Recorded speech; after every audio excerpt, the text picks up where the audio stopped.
It was years ago, in a quiet little town somewhere in Oregon, a town surrounded by tall pine trees and misty mornings. That's where Ethan and Claire met. They weren't the kind of couple who needed grand gestures or dramatic declarations.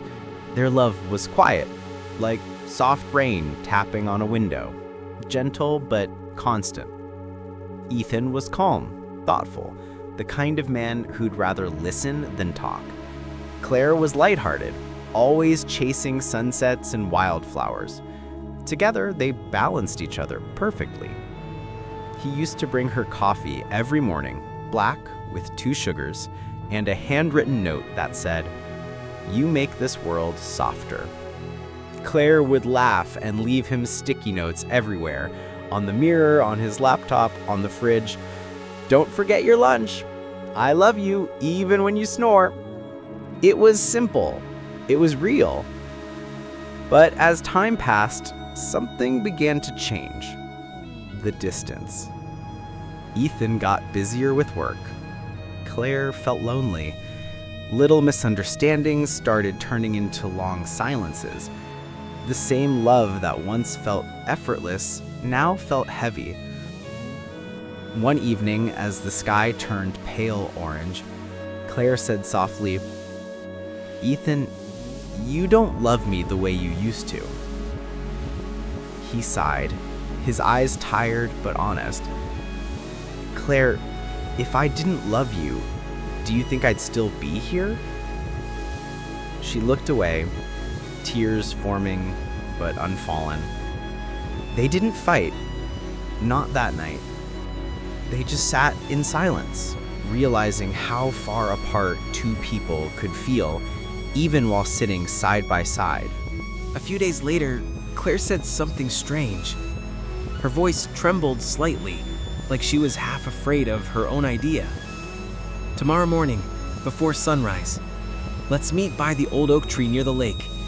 Whoever comes first loves the other more." Ethan frowned.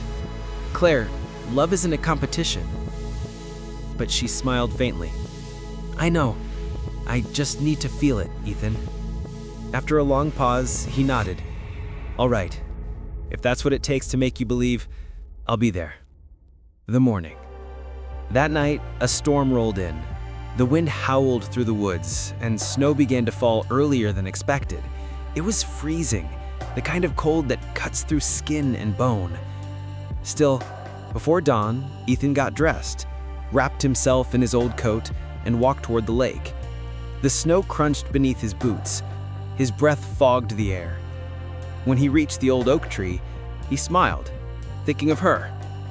She'll be here. She always comes. He waited. Minutes turned into an hour. Snow kept falling, covering his hair, his shoulders, his shoes.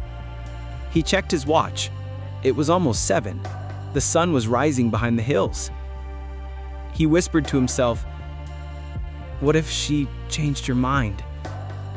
But he stayed. He stayed because that's what love does. It waits, even when it hurts. By the time Claire arrived, the snow had stopped.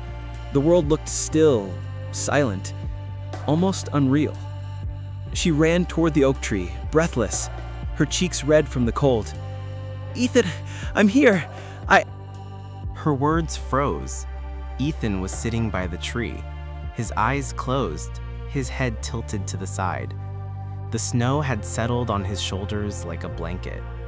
His lips were pale, his skin cold. She dropped to her knees beside him, shaking his shoulders.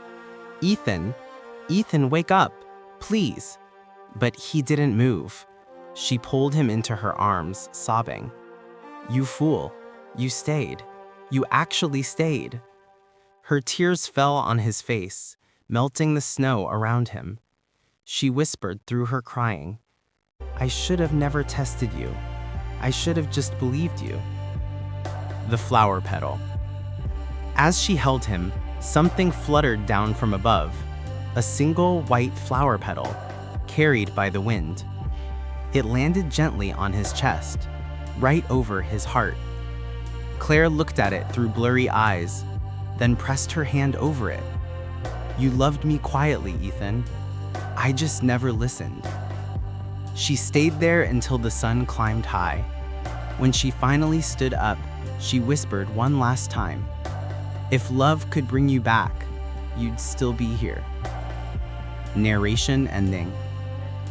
A heart that truly loves doesn't always explain itself. It just shows up, again and again, until it can't anymore. Trust before you doubt. Hold before you lose. Because one day, love might only remain as a memory where a soul once stayed. Real love doesn't need to prove itself. It just shows up, again and again, until it can't anymore.